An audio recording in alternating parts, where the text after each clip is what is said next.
Ok, salut, on est chaud. On se retrouve pour cette vidéo. Donc la deuxième partie de ma série, la deuxième vidéo de ma série de vidéos sur la méthode d'intégration par substitution. Donc bien évidemment, avant de regarder cette vidéo, il faut impérativement que vous ayez vu la première vidéo de cette série dans laquelle j'explique la méthode. Car dans cette vidéo, eh ben on va juste s'entraîner sur des exemples de différents types, des exemples qui resteront assez variés. Mais voilà, je vais pas expliquer la méthode, du coup, il faut que vous l'ayez comprise pour suivre cette vidéo. Et donc, l'objet de cette vidéo, ça va être de résoudre des intégrales avec du e de x, des fonctions trigonométriques, des fonctions ln, grâce à la méthode de substitution. L'idée étant de montrer que cette méthode marche sur à peu près tous les types d'intégrales qu'on nous donne en terminale. Et, et aussi, ça va nous permettre de nous entraîner. Hein, je vous en prie, refaites-les de votre côté. Ça vous permettra de maîtriser le truc, quoi. Du coup, on attaque notre premier exemple, à savoir e de x sur e de x plus 2, le tout au cube des x. Alors, là, on arrive à la seule difficulté de la méthode, c'est savoir s'il faut poser comme u. En règle générale, pour les intégrales niveau terminal, ce qu'on va poser dans notre u, c'est une fonction, c'est la fonction de x qu'on a, une fonction de x qu'on aura, qui sera difficile à étudier parce qu'elle va être à l'intérieur d'une autre fonction. Là, en gros, notre fonction de x, c'est e de x plus 2, et on a du mal à l'étudier parce qu'elle est à l'intérieur d'un cube. Vous voyez? Dans l'exemple précédent, c'était 2x plus 1 sur racine de x carré plus x plus 1. Et bien notre fonction compliquée à étudier, c'était celle-là, parce que elle était à l'intérieur d'une racine. Vous voyez? et, et, euh, et très souvent, ce qu'il va falloir faire, c'est repérer de manière plus ou moins instinctive, parce que quand vous maîtriserez la méthode, vous ne vous poserez pas de questions. Cette fonction, voilà, qui est en fonction de x et qui est pas trop compliquée en général, il suffira de la repérer, de la poser en u, et après le reste se fera tout seul, et sans formule bien entendu. Du coup, pour notre exemple, ça va donner u égale e de x plus 2. Ensuite, deuxième étape de la méthode, on calcule la dérivée en notant avec des opérateurs du dx, ce qui donne du sur dx égale la dérivée de e de x plus 2, donc e de x. Et là, j'isole mon dx. On a donc dx égale du sur e de x. Voilà. Donc là, voilà, c'est tout ce qu'il y a à faire. C'est pas très long. Et à partir de maintenant, on est prêt à écrire notre intégrale en termes de u. Du coup, on a e de x qui bouge pas sur u au cube. Là, on peut faire notre changement de variable. Et là, dx, on l'écrit en fonction de du, ce qui donne du sur e de x. Et là, comme vous le constatez, le miracle auquel on s'attend se produit. Les, comment dire, la partie en x de notre intégrale se simplifie pour nous donner une fonction uniquement en u qu'on devra de toute façon intégrer en u. Ici, dans notre cas, on a, vu que les e de x se sont amplifiés, du 1 sur u puissance 3, du coup du u puissance moins 3 du, ce qui est bien évidemment très simple à intégrer. Ce qui donne, bon, voilà, d'après la formule qu'on retient assez facilement, u puissance moins 3 plus 1, du coup, moins 2, sur moins 3 plus 1, moins 2, soit moins 1 demi, 2, du coup, u puissance moins 2, c'est 1 sur u carré, et je vais écrire u en termes de x, à savoir e de x plus 2, voilà. Mais là, j'ai écrit que mon u il était 1 sur u carré, du coup, j'oublie pas le carré ici. Et au final, ma primitive, c'est moins 1 sur 2 e de x plus 2, le tout au carré. Voilà. Bon, ça n'a pas pris trop de temps. Du coup, ce que je vais faire, c'est que je vais vérifier mon résultat. Parce que voilà, ça fait toujours du bien de voir que la méthode marche. Du coup, pour ce faire, je vais dériver moins 1 sur e de... Enfin, sur 2e de x plus 2 au carré. Alors, la dérivée de ça, déjà, je sors le moins. Ensuite, la dérivée de 1 sur x, bah, ça va être moins la dérivée de ce qui est en dessous.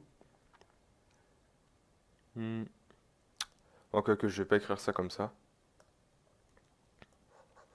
Regardez. Moins 1 sur 2 e de x plus 2 au carré. C'est comme moins 1 demi fois e de x plus 2 puissance moins 2. Là, ça devient beaucoup plus facile à dériver parce que on peut tout simplement appliquer la formule de l'exposant. Donc le moins 1 demi, c'est une constante que je laisse en dehors.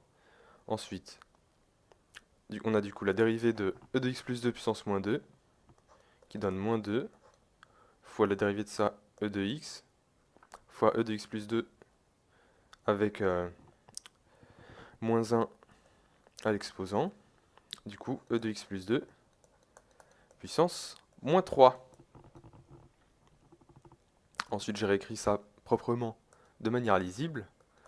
Le moins 1 demi et 2, il se simplifie, puisque moins 1 demi c'est l'inverse de moins 2.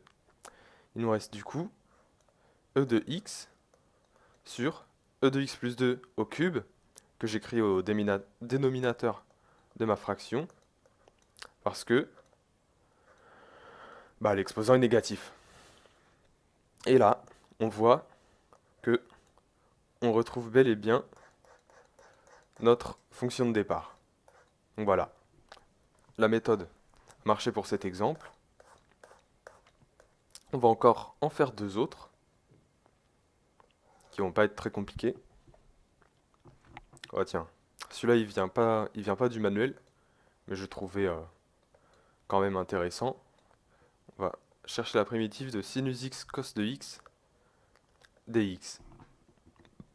Alors là, il n'y a pas de composé de fonction ni rien, mais il n'y a pas besoin de se poser énormément de questions pour autant, parce que ça marche si on pose u égale sinus de x ou si on pose u égale cosinus de x, de manière indifférente, je crois. Du coup, on va poser u égale sinus de x. Ensuite, on dérive. Du coup, on écrit du sur dx égale cosinus de x. Voilà. Et je laisse ça comme ça parce qu'on sait très bien que dx c'est égal à du sur cos x. Du coup, je réécris mon intégrale en termes de u. On a sinus de x, c'est u, multiplié par cosinus de x, fois dx, mais qui est égal à du sur cos x. Du coup, je vais écrire du sur cos x au lieu de dx. Et là, on a le phénomène habituel qui se produit. Les parties en x non fonction se simplifient. pour nous donner intégrale de u du, ce qui est vraiment très simple à calculer, qui se fait même de tête. La primitive de u, c'est u au carré sur 2. Ça, on le fait même en physique et en SI. Et du coup, je réécris ça en termes de x. On avait posé u égale sinus de x, ce qui voudrait dire que notre primitive, ça va être sinus carré de x sur 2.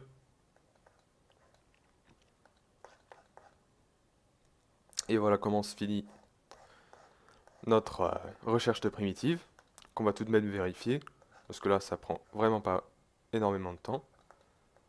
Hop là, on a sinus carré de x sur 2, qu'on va dériver. Du coup, mon 1 demi, je le laisse en dehors. Après, on a u puissance 2. La dérivée de u puissance 2, c'est 2 u prime u. Du coup, j'ai écrit ça. 2 u prime, ce qui nous donne cosinus x. Et sinus, sinus, parce qu'on retombe à la puissance 1 de moins 1. Ce qui donne 1 demi et 2 qui simplifie. Du coup, on a bien notre fonction de départ. Sinus x, cosinus x. Une fois de plus, la méthode a fonctionné. Du coup, ça va vite. On en est déjà à notre dernier exemple, mais un exemple qui va être un peu plus intéressant, puisque cette fois, je vais mettre des bornes à mon intégrale, et je vais vous montrer que même dans ce cas-là, la méthode fonctionne. On va chercher à calculer l'aire de la courbe ln de x sur x entre les points d'abscisse 1 et 2. Du coup là, c'est plus une vulgaire recherche de primitive, ce qu'on va faire, mais on va bel et bien chercher à calculer une aire. Du coup là, à l'arrivée, il ne nous faut pas une fonction en x, mais un nombre, une valeur. Bon. Mais bon, trouver cette valeur, ça revient quand même à chercher une primitive. Du coup, ça reste la méthode de la substitution. On va poser u égale ln de x. Ensuite, on écrit la dérivée, du sur dx égale 1 sur x, ce qui nous donne, je multiplie par x des deux côtés et par dx des deux côtés, ce qui donne dx égale x du.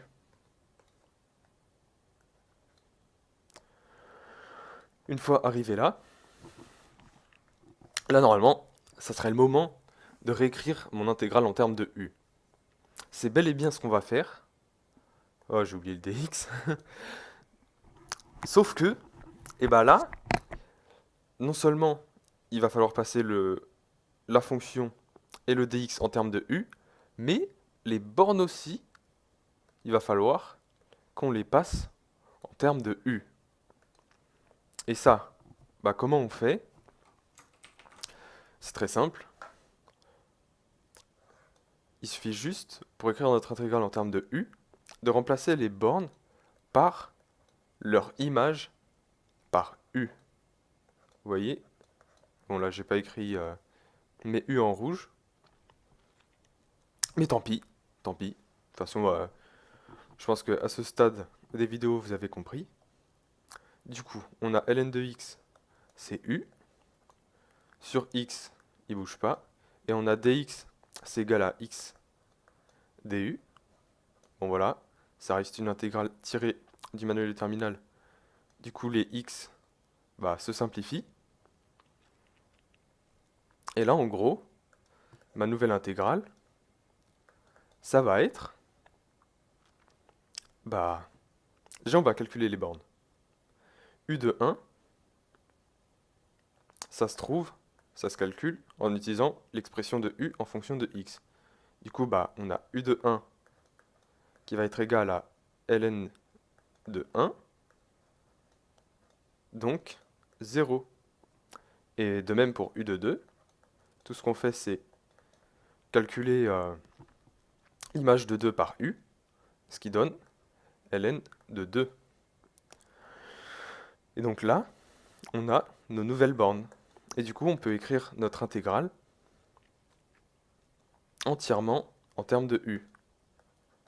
Je vais faire ça à la ligne pour que ça soit joli et aéré. On a u de 1 qui vaut 0, du coup j'écris 0, et u de 2 qui vaut ln de 2. Du coup ça devient intégrale de 0 à ln de 2 de u, u du.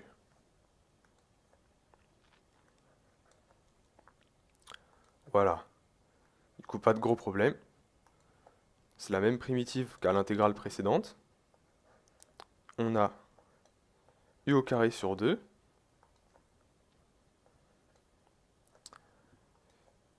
de 0 à 2. Parce que je rappelle, u au carré sur 2, c'est la primitive de u. Et là, comme on fait un calcul d'air, on utilise cette notation qui veut juste dire que l'air qu'on cherchait à calculer au début, elle vaut ln de 2 au carré sur 2 moins 0 au carré sur 2, soit tout simplement ln de 2 au carré, divisé par 2 toujours. Parce que voilà, ce terme-là, il est nul. Et là, vous pouvez vérifier avec votre calculatrice, ln de 2 au carré sur 2, c'est bien la valeur de cette intégrale. Donc là, en gros, en même temps que cette vidéo se termine, je viens de vous montrer que la méthode de substitution fonctionne aussi pour calculer des intégrales telles quelles. Donc, trouver l'air sous des courbes. Sur ce, on s'est un peu entraîné. Je pense que vous commencez à bien maîtriser la méthode de substitution, surtout si vous vous entraînez bien. Du coup, on va se quitter là pour l'instant, et on se retrouvera dans la troisième et dernière vidéo de ma série de vidéos sur l'intégration par substitution, vidéo dans laquelle je présenterai des substitutions qui dépassent un peu le cadre de la terminale, mais qui sont bien marrantes, vous verrez. Sur ce, portez-vous bien, et à tout de suite, parce que ma vidéo elle sort juste après.